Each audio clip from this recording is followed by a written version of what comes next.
अगर आप भी भूतकाल और भविष्य की घटनाओं को बार बार सोच के चिंता से ग्रस्त हो जाते हो और आपको इसकी वजह से डर चारों तरफ से घेर लेता है और आपका दिमाग भी ठीक से काम नहीं करता, तो इसका एक रास्ता है जो आपको सारे डर और चिंता और भय से पूरी तरह से मुक्त कर देगा। एक ऐसा प्राचीन रहस्य जो आज के इस वीडियो में हम आपको कहानियों के माध्यम से बताएंगे। तो बिना देर किए चलिए उन कहानियों की शुरुआत करते हैं।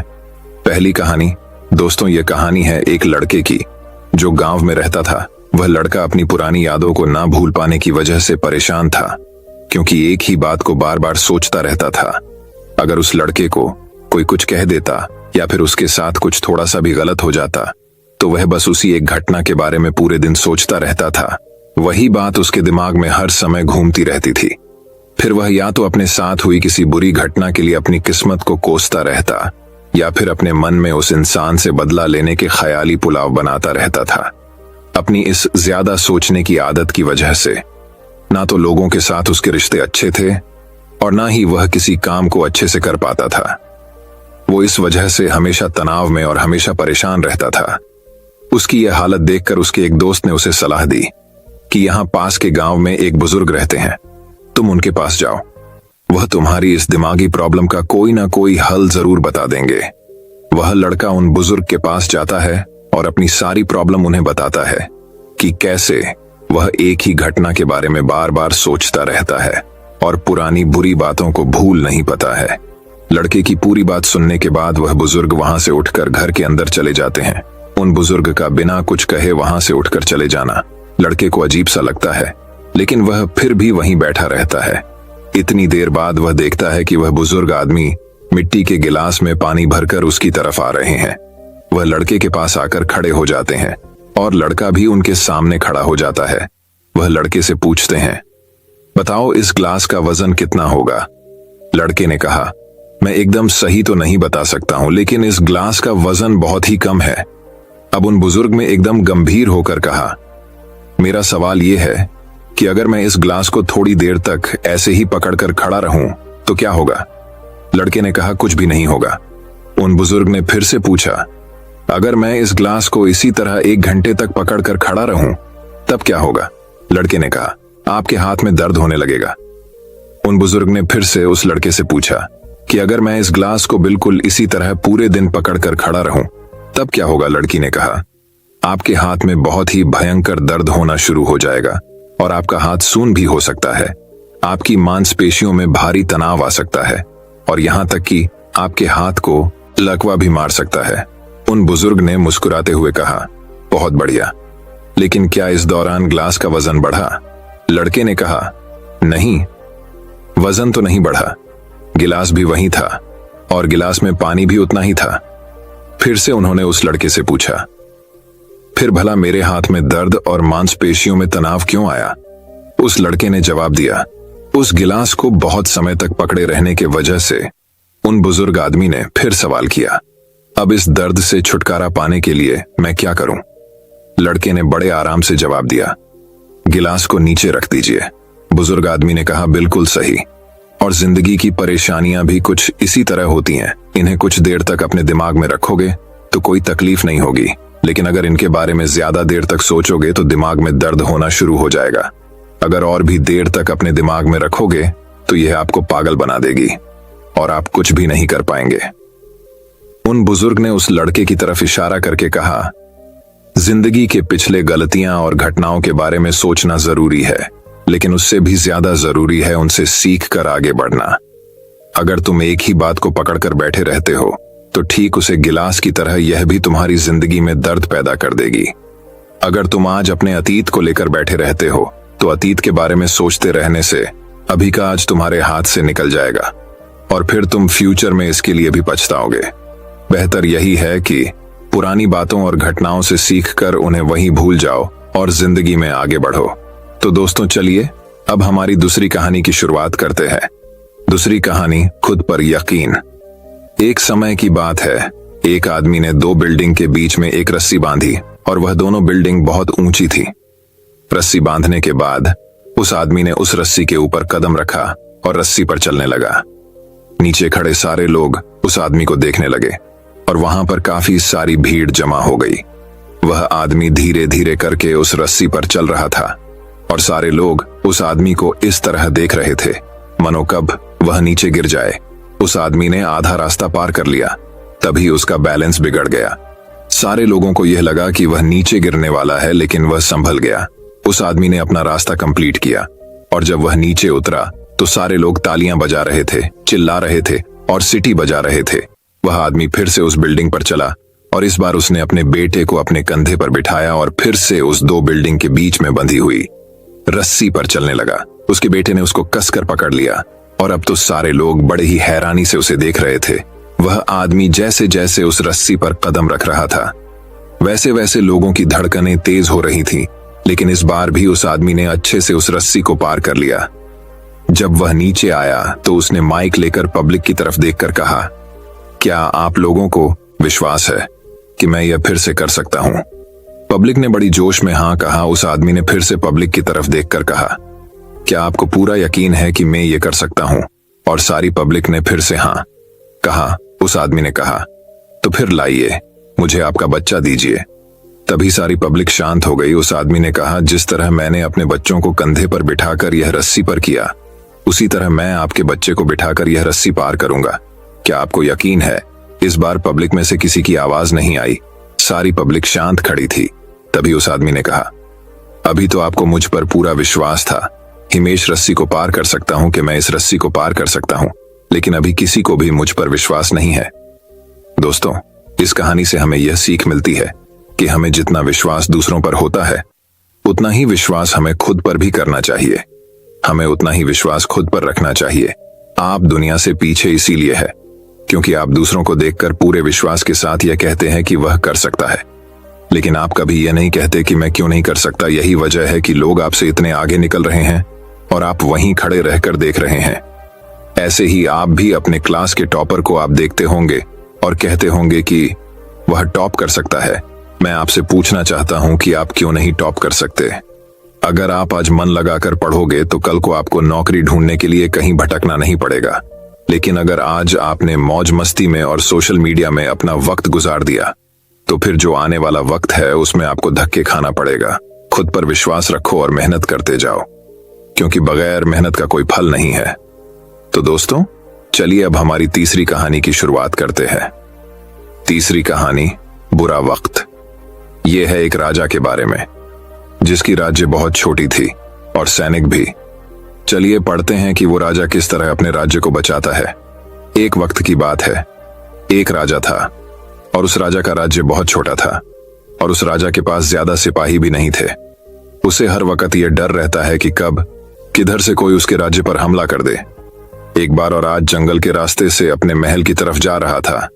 तभी जंगल में उसे एक बड़े से पेड़ के नीचे एक बुजुर्ग बैठे हुए दिखते हैं जो बहुत ही ज्ञानी थे और सारे गांव वाले उन्हें से हर चीज की राय लेते थे। राजा अपने घोड़े से उतरकर उन बुजुर्ग आदमी के पास जाता है और उनसे कहता है कि आप मुझे कोई ऐसा ताबीज दे दीजिए जो मुझे बुरे वक्त से बचा कर रखे। ये सुनने के बाद उन बुजुर्ग आदमी ने राजा की तरफ मुस्कुराते हुए देखा और कहा कि मैं तुम्हें कोई ऐसा ताबीज या कोई ऐसी चीज नहीं दे सकता हूं जो तुम्हें बुरे वक्त से बचा कर रखे, लेकिन मैं तुम्हें एक ऐसा ताबीज दे सकता हूं कि जब तुम पर कोई मुसीबत या बुरा वक्त आ जाए तो ताबीज को खोलने के बाद वह ताबीज तुम्हें उस मुसीबत से लड़ने में मदद कर सकता है। लेकिन याद रखना, इस ताबीज को तभी खोलना जब तुम पर चारों तरफ से मुसीबत आ चुकी हो, तुम्हारा समय बहुत खराब चल रहा हो और तुम्हारे लिए सारे दरवाजे बंद हो चुके हों। तब तुम उस ताबीज को खोलना, तुम्हें उस मुसीबत से लड़ने की हिम्मत मिल जाएगी। राजा उस ताबीज को लेकर वहां से चला गया। कुछ समय बीतने के बाद उस राजा के राज्य पर कुछ लोगों ने हमला कर दिया और राजा को पता था कि यह उसके साथ एक दिन जरूर होगा। राजा ने अपने सैनिकों को तैयार किया, लेकिन उसे राजा के पास ज्यादा सैनिक नहीं थे और इसीलिए वह यह जंग हार गया। लेकिन किसी तरह राजा एक घोड़े में बैठकर वहां से अपनी जान बचाकर निकल गया और वह जंगल के अंदर एक गुफा में जाकर छुप गया। लेकिन उसका पीछा करते करते कुछ सैनिक भी उसके पीछे आ गए। अब वह राजा गुफा के अंदर छुपा हुआ था और उसे सैनिकों के कदमों की आवाज आ रही थी। अब उस राजा के पास कुछ भी नहीं बचा था, सब कुछ खत्म हो चुका था। तभी उसे उन बुजुर्ग का दिया हुआ ताबीज अपने गले में नजर आता है। उसने बड़ी ही उम्मीद के साथ उस ताबीज को खोलकर देखा उस ताबीज के अंदर उसे एक चिट्ठी देखी जिस पर लिखा हुआ था, यह वक्त भी गुजर जाएगा। यह पढ़कर राजा को कुछ समझ नहीं आया, और जब उसने फिर से उसे लाइन को ध्यान से पढ़ा और उसे समझा तो राजा के चेहरे पर एक मुस्कान आ गई, मान लो उसे कोई सहारा मिल गया हो। और फिर उस राजा ने एक गहरी सांस ली और उसने उन सैनिकों का मुकाबला किया और वहां से बच निकला, और दूसरे मुल्क में जाकर फिर से उसे राजा ने अपनी सल्तनत कायम की। दोस्तों, कहने को तो ये बहुत ही छोटी लाइन है कि यह वक्त भी गुजर जाएगा, लेकिन इसके अंदर बहुत ही डीप मीनिंग छुपा हुआ है। और जब भी आप कोई मुसीबत में फंस चुके हो, बहुत सारी परेशानी आप पर आ चुकी है, चाहे आप पर बहुत सारा कर्जा हो चुका हो, आपके पास काम नहीं है और आप मेहनत कर रहे हो, लेकिन आपको उसका फल नहीं मिल रहा है और आपको कोई रास्ता नजर नहीं आ रहा है, तब ये लाइन खुद को बोलकर देखना, आपको एक सुकून मिलेगा और आपको ये फील होगा कि जाने दो, आज जो भी मेरी कंडीशन है, कितना भी मेरा वक्त बुरा चल रहा है, लेकिन कल परसों और एक न एक दिन यह वक्त भी गुजर जाएगा और तभी आपको उस मुसीबत से निपटने की हिम्मत मिल जाएगी। और वह कहते हैं ना कि जब आपका अच्छा समय चल रहा हो तो उस टाइम पर शुक्र करो, और जब आपका बुरा वक्त चल रहा हो तो उस टाइम पर सब्र करो, क्योंकि समय अच्छा चल रहा हो या बुरा, वह ज्यादा दिन तक नहीं रहता। और जिंदगी उसे ही कहते हैं जिसमें दुख भी हो और सुख भी, तभी लगता है कि हम जिंदगी जी रहे हैं। तो दोस्तों, चलिए अब हमारी चौथी कहानी की शुरुआत करते हैं।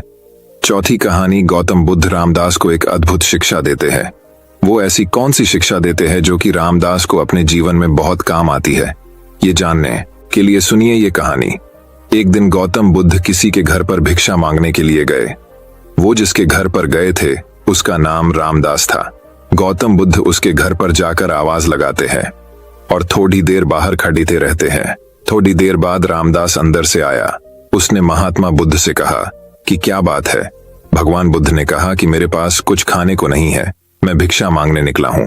आपके पास यदि कुछ खाने को हो तो मुझे भिक्षा के रूप में देने की कृपा करें।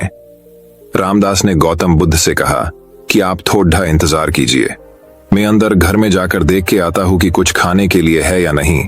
रामदास अंदर गया और उसने देखा कि उसके घर में आज खीर बनी हुई है।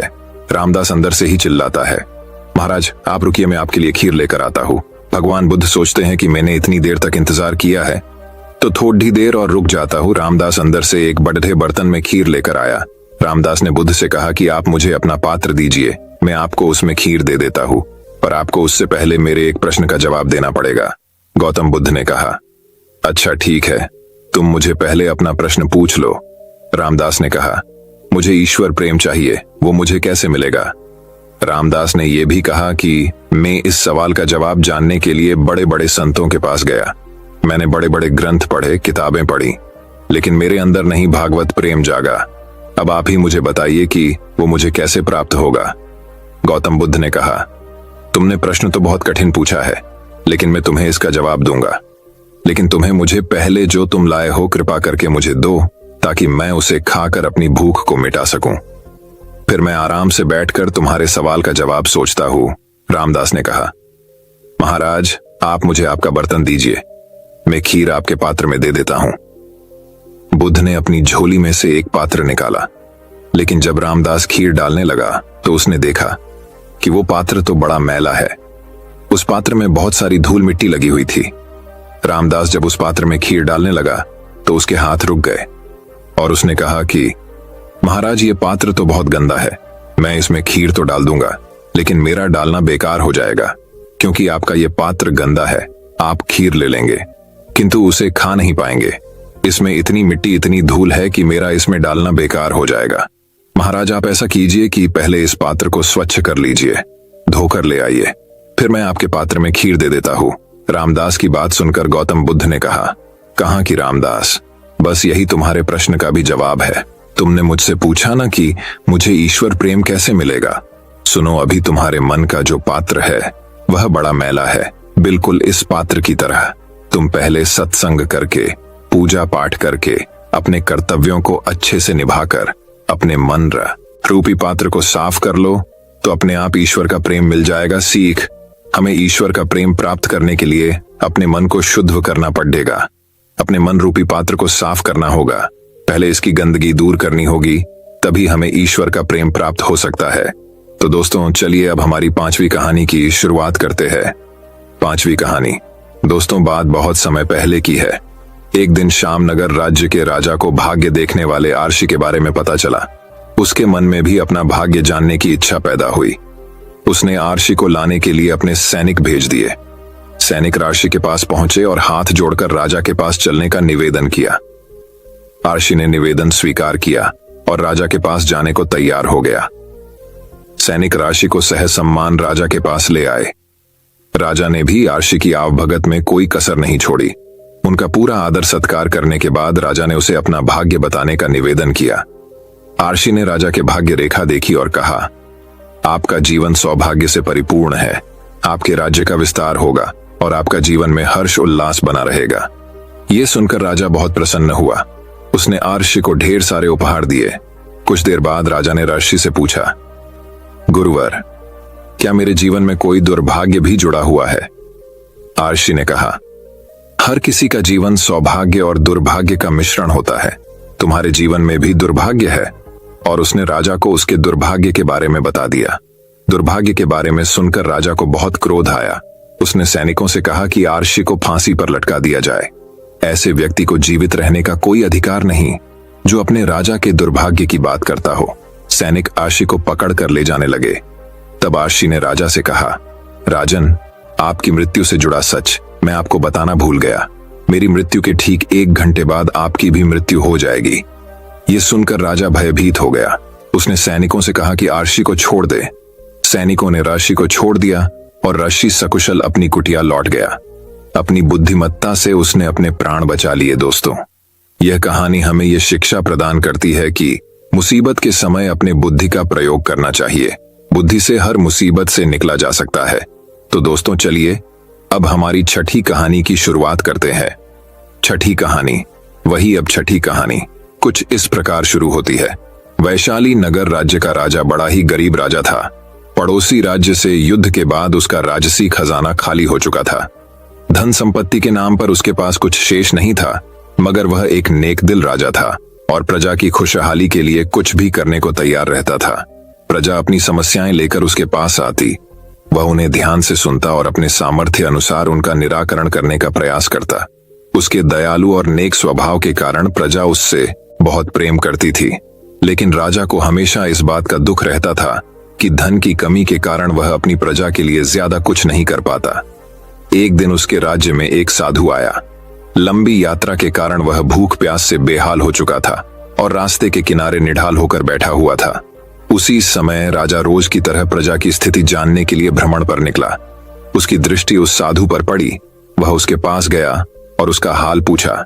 साधु ने कहा कि उसे जोरों की भूख लगी है। राजा उसे अपने महल ले गया और उसे भोजन करवाया। साधु राजा के दयालु स्वभाव से बहुत प्रसन्न हुआ और उसका धन्यवाद देकर पूछा, महाराज, आप इतने दुखी क्यों दिखाई पड़ते हैं? राजा ने उसे बताया कि वह अपनी प्रजा की खुशहाली के लिए बहुत कुछ करना चाहता है, किंतु उसके पास धन नहीं है, इसलिए वह दुखी रहता है। साधु ने उसे समझाते हुए कहा, महाराज, आपके पास दयालुता और नेक नियत का सबसे बड़ा धन है जो आप अपनी प्रजा में बांटते हैं। आपके पास जो है उसके साथ ही प्रजा की भलाई और उनकी समस्याओं के निराकरण के लिए सब कुछ करते हैं। आपकी ये भावना आपको सबसे धनवान बनाती है, इसलिए आपकी प्रजा कमियों के बाद भी आपके राज में सदा प्रसन्न और खुशहाल रहती है। साधु के इन शब्दों का राजा पर गहरा असर हुआ। उसने तय किया कि वह जिस हाल में है उसी में खुश रहेगा और उसी हाल में रहकर अपनी प्रजा के साथ खुश रहेगा। वह समझ गया था कि जीवन में सबसे बड़ा धन आंतरिक खुशी है। दोस्तों, ये कहानी हमें यह शिक्षा प्रदान करती है कि धन की अधिकता न होने पर भी हम अपनी ईमानदारी, नेकी और दयालुता से अपने जीवन को खुशहाल बना सकते हैं। वही अब एक और कहानी कुछ इस प्रकार शुरू होती है। बहुत समय पहले की बात है। एक राज्य में एक राजा का राज था। वह अक्सर सोचा करता था कि मैं राजा क्यों बना। एक दिन इस प्रश्न का उत्तर प्राप्त करने उसने अपने राज्य के बड़े बड़े ज्योतिषियों को आमंत्रित किया। ज्योतिषियों के दरबार में उपस्थित होने पर राजा ने यह प्रश्न उनके सामने रखा, जिस समय मेरा जन्म हुआ ठीक उसी समय कई अन्य लोगों का भी जन्म हुआ होगा। उन सब में मैं ही राजा क्यों बना? इस प्रश्न का उत्तर दरबार में उपस्थित कोई भी ज्योतिषी नहीं दे सका, लेकिन एक बूढ़े ज्योतिषी ने राजा को सुझाया कि राज्य के बाहर स्थित वन में रहने वाले एक महात्मा कदाचित उसके प्रश्न का उत्तर दे सकें। राजा तुरंत उस महात्मा से मिलने वन की ओर निकल पड़ा। जब वह महात्मा के पास पहुंचा तो देखा कि वो अंगारे खा रहे हैं। राजा घोर आश्चर्य में पड़ गया, किंतु उस समय राजा की प्राथमिकता अपने प्रश्न का उत्तर प्राप्त करना था, इसलिए उसने इधर उधर की कोई बात किए बिना अपना प्रश्न महात्मा के सामने रख दिया। प्रश्न सुन महात्मा ने कहा, राजन, इस समय मैं भूख से बेहाल हूं। मैं तुम्हारे प्रश्न का उत्तर नहीं दे सकता। कुछ दूरी पर एक पहाड़ी है, उसके ऊपर एक और महात्मा तुम्हें मिलेंगे। वे तुम्हारे प्रश्न का उत्तर दे देंगे, तुम उनसे जाकर मिलो। राजा बिना समय व्यर्थ किए पहाड़ी पर पहुंचा। वहां भी उसके आश्चर्य की सीमा नहीं रही जब उसने देखा कि वहां वह महात्मा चिमटे से नोच नोच कर अपना ही मांस खा रहे हैं। राजा ने उनके समक्ष वह प्रश्न दोहराया। प्रश्न सुनकर महात्मा बोले, राजन, मैं तुम्हारे प्रश्न का उत्तर नहीं दे सकता। मैं भूख से तड़प रहा हूं। इस पहाड़ी ने नीचे एक गांव है, वहां 5 वर्ष का एक बालक रहता है। वह कुछ ही देर में मरने वाला है। तुम उसकी मृत्यु पूर्व उससे अपने प्रश्न का उत्तर प्राप्त कर लो। राजा गांव में जाकर उस बालक से मिला। वह बालक मरने की कगार पर था। राजा का प्रश्न सुन वह हंसने लगा।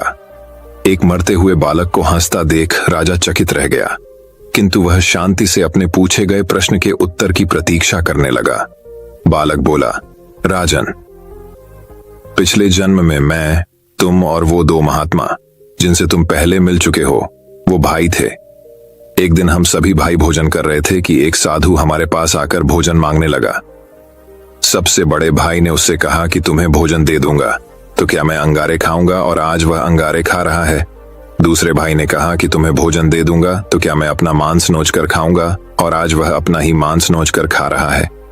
साधु ने जब मुझसे भोजन मांगा तो मैंने कहा कि तुम्हें भोजन देकर क्या मैं भूखा मरूंगा, और आज मैं मरने की कगार पर हूं, किंतु तुमने दया दिखाते हुए उस साधु को अपना भोजन दे दिया। उस पुण्य का ही प्रताप है कि इस जन्म में तुम राजा बने। इतना कहकर बालक मृत्यु को प्राप्त हो गया। राजा को अपने प्रश्न का उत्तर मिल चुका था। वह अपने राज्य की ओर चल पड़ा। दोस्तों, यह कहानी हमें यह शिक्षा प्रदान करती है कि अच्छे कर्म का अच्छा फल मिलता है। इसलिए सदा कर्म करो और जहां तक संभव हो दूसरों की सहायता करो। तो दोस्तों, चलिए अब हमारी 7वीं कहानी की शुरुआत करते हैं। 7वीं कहानी प्राचीन समय की बात है। एक राज्य में एक राजा राज करता था। उसका राज्य खुशहाल था। धन धान्य की कोई कमी नहीं थी। राजा और प्रजा खुशी खुशी अपना जीवन यापन कर रहे थे। एक वर्ष उस राज्य में भयंकर अकाल पड़ी था। पानी की कमी से फसलें सूख गईं। ऐसी स्थिति में किसान राजा को लगान नहीं दे पाए। लगान प्राप्त न होने के कारण राजस्व में कमी आ गई और राजकोष खाली होने लगा। यह देख राजा चिंता में पड़ीडीएच गया। हर समय वह सोचता रहता कि राज्य का खर्च कैसे चलेगा। अकाल का समय निकल गया। स्थिति सामान्य हो गई, किंतु राजा के मन में चिंता घर कर गई। हर समय उसके दिमाग में यही रहता कि राज्य में पुनः काल पड़ गया तो क्या होगा। इसके अतिरिक्त भी अन्य चिंताएं उसे घेरने लगी। पड्डहोसी राज्य का भय, मंत्रियों का षड्यंत्र जैसी कई चिंताओं ने उसकी भूख प्यास और रातों की नींद छीन ली।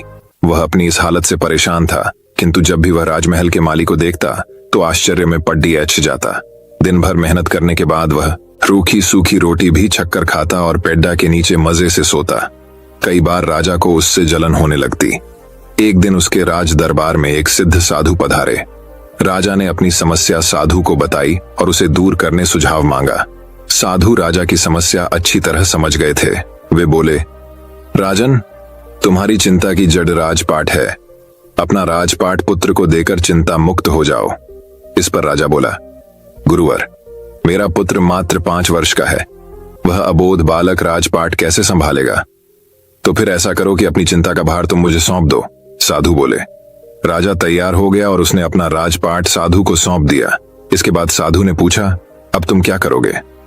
राजा बोला, सोचता हूं कि अब कोई व्यवसाय कर लूं, लेकिन उसके लिए धन की व्यवस्था कैसे करोगे?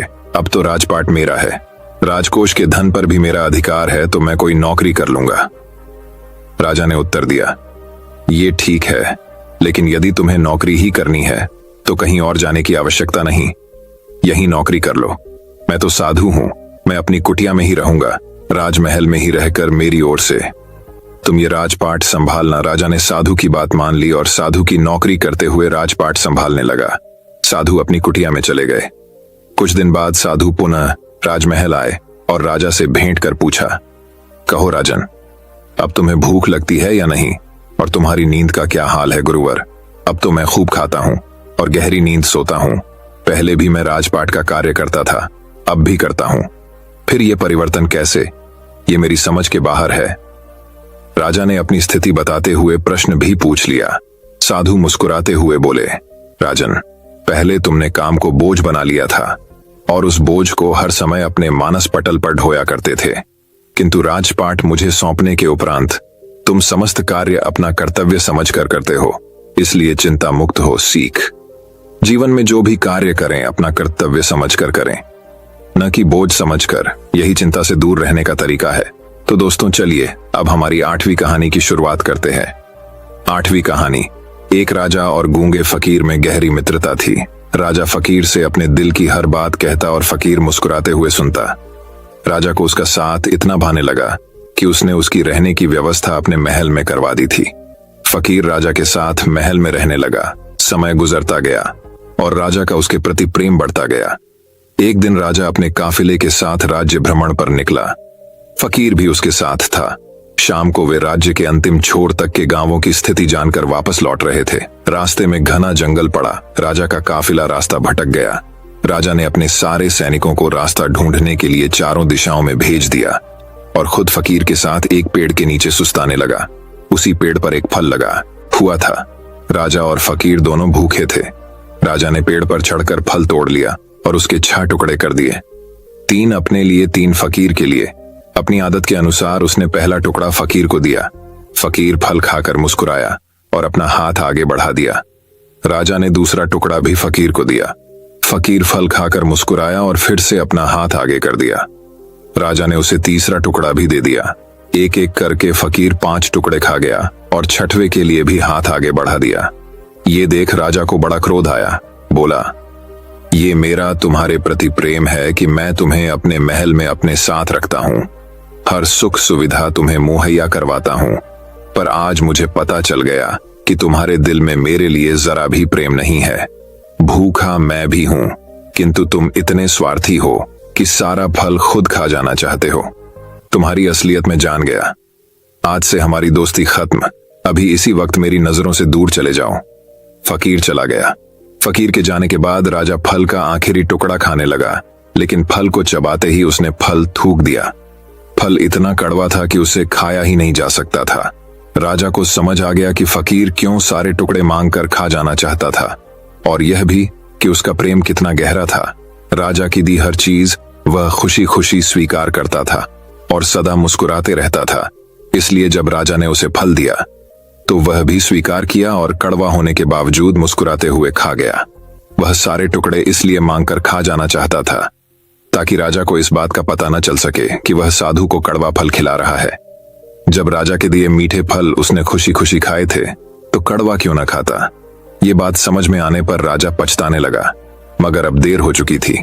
अपने संदेह के कारण वह अपना परम मित्र को छुका था। सीख दोस्तों, सच्चा दोस्त कभी आपका बुरा नहीं चाहेगा, वह आपको रोकेगा भी। तो आपके भले के लिए सच्ची दोस्ती हमेशा सहेज कर दोस्ती के फल में संदेह का कीड़ा लग जाए तो उसे खराब होते देर नहीं लगती। इसलिए जब भी दोस्ती करें भरोसे की नींव पर करें। तो दोस्तों चलिए अब हमारी 9वीं कहानी की शुरुआत करते हैं। 9वीं कहानी, एक बार की बात है। यूनान के सम्राट किसी बात पर अपने वजीर से नाराज हो गए। नाराजगी में उन्होंने वजीर के लिए फांसी की सजा का ऐलान कर दिया। फांसी का समय शाम के 6 बजे मुकर्रर किया गया। फांसी की सजा दिए जाते समय वजीर दरबार में उपस्थित नहीं था। सम्राट ने सैनिकों को आदेश दिया, जाओ जाकर वजीर को बता दो कि शाम को ठीक बजे उसे फांसी पर लटका दिया जाएगा। सम्राट का आदेश मान सैनिक की एक टकदर ही वजीर के घर पहुंची। उसके घर को चारों ओर से घेर लिया गया।